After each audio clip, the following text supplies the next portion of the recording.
Assalamu alaikum students, hopefully you all are fine.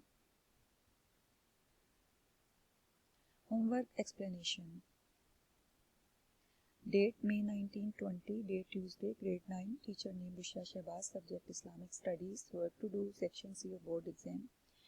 Topic Quran Majid, question number 1, write and learn in notebook, carries 8 marks. Quran Majid. सवाल number 1, Quran मजीद का मुख्तसर तारुफ बयान करें। जवाब, कुरान हकीम का मानी और मफहूम ये है कि इसके मानी पढ़ने और जमा करने के हैं। क्योंकि ये दुनिया में सबसे ज़्यादा पढ़ी जाने वाली किताब है, इसलिए इसे कुरान कहा जाता है। कुरान हकीम की तारीफ़ ये है कि अल्लाह की वो आखिरी आसमानी किताब है जो हज़रत मोहम्मद सल्लल्लाहु अलैहि वसल्लम पर हज़रत जिब्राईल अलैहिस्सलाम के ज़रिए से नाजिल हुई। इसकी ज़ुबान जो है वो दुनिया की इंतहाई तरक्की याफ्ता ज़ुबान है, वसी है, जामे है और ये क़यामत तक ज़िंदा रहने वाली किताब है। पहली वही जो है इसकी सूरह अलग पर मुश्तमिल है, जिसकी पहली 5 आयात पहली वही पर मुश्तमिल हैं। ये गारे हिरा पर नाजिल हुई, जिसके तर्जमा कुछ इस तरह से है, पढ़ अपने रब के नाम से जिसने पैदा किया, जिसने इंसान को जमे हुए खून से पैदा किया। पढ़ और तेरा रब बड़ा करीम है, जिसने कलम से पढ़ना लिखना सिखाया और इंसान को वो कुछ सिखाया जो वो नहीं जानता था। आखिरी वही कुरान मजीद की नाजिल होने वाली आखिरी आयत सूरतुल माइदा की आयत नंबर 3 है, जो कि हिज्जतुल विदा के मौके पर मैदान अरफात में नाजिल हुई।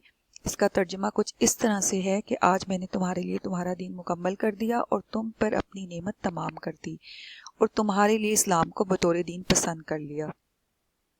कुरान मजीद कितने अरसे में नाजिल हुआ? कुरान मजीद की मुद्दत नज़ूल तकरीबन 23 साल है और जो मक्की दौर है, जब आप सल्लल्लाहु अलैहि वसल्लम मक्का शरीफ में तशरीफ़ रखते थे, तो ऐलान नबूवत से लेकर हिजरत मदीना तक का अरसा मक्की दौर नज़ूल कहलाता है, जो कि तकरीबन 13 सालों पर मुश्तमिल है और इस दौर में 86 सूरतें नाज़िल हुई। मदनी दौर हिजरत मदीना से वसाल नबी तक, यानी आप सल्लल्लाहु अलैहि वसल्लम का जो विसाल है, आपकी वफ़ात तक का जो ज़माना है, वो मदनी दौर नज़ूल कहलाता है और ये तकरीबन 10 सालों पर मुश्तमिल है। इस अरसे में उन पर 28 सूरतें नाजिल हुई। कुरान हकीम की तरतीब कुछ इस तरह से है कि ये नज़ूली नहीं है, यानी इसकी तरतीब इस तरह से नहीं है कि जैसे कुरान पाक की जो सूरतें नाजिल होती हैं वो उसी तरतीब से हैं, बल्कि इसकी तौक़ीफ़ी है। इसकी तरतीब तौक़ीफ़ी का मतलब होता है आगाह करना, वाकिफ़ करना। तो हज़रत जिब्राईल अलैहिस्सलाम जो हैं, जब वो वही लाते थे तो कुरान पाक में उसका मकाम भी बता देते। इस तरह से तरतीब नज़ूली की बजाय तरतीब तौक़ीफ़ी मुकम्मल होती गई। ये वही तरतीब है जिसे अल्लाह ताला ने अपने नबी सल्लल्लाहु अलैहि वसल्लम को आगाह फरमाया।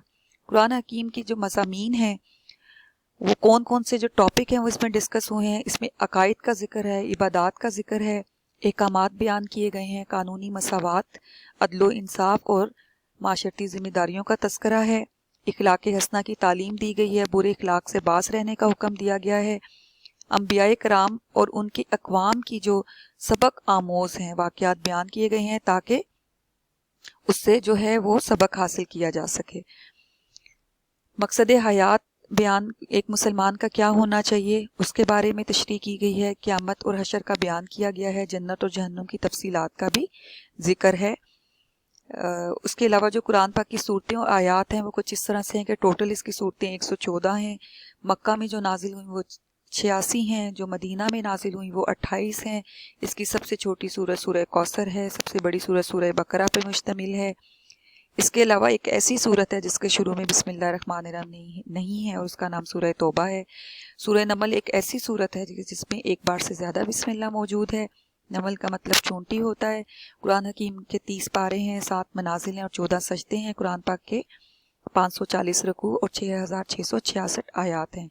कुरान पाक के जो मुख्तलिफ नाम बयान हुए हैं, उनमें से कुरान पाक के 55 नाम ऐसे हैं जो खुद आयात कुरानिया से माखूज़ हैं और कुछ उनमें से यहाँ पर इस तरह से हैं: अल किताब, अल नूर, अल इल्म, अल ज़िक्र, यानी मुकम्मल तहरीर, रोशनी और हदायत का ज़रिया, इल्म मार्फत का सरचश्मा, याद दिलाने वाली अज़मत का ज़रिया, अल फुरकान, हक़ व बातिल में फ़र्क करने वाली, या शिफा, रूहानी शिफा और पैगाम सेहत, अल बयान, वाज़े तालीम, तफसील के साथ हर चीज़ का बयान किया गया, अल हिकमत, दानाई की बातें हैं। अरब की ये इस तरह से है कि शुरू में जब कुरान पाक नाजिल हुआ, चूँकि ये अहले अरब की ज़ुबान थी, तो ज़ेर ज़बर पेश और नुकात नहीं थे। قرآن کے نزول کے باعث وہ آسانی سے اس کی تلاوت کر سکتے تھے، لیکن جب قرآن پاک جو ہے وہ غیر عرب مسلمانوں کی تعداد میں اضافہ ہوا تو اعراب و نقطوں کی ضرورت محسوس ہوئی۔ محققین کے نزدیک جو ہے یہ کام ابو الاسود وائلی اور ان کے شاگردوں نے کیا ہے، اور بعض روایات کے مطابق حجاج بن یوسف نے یہ اعراب کا کام کیا۔ Hope you understand all. Good luck to all of you.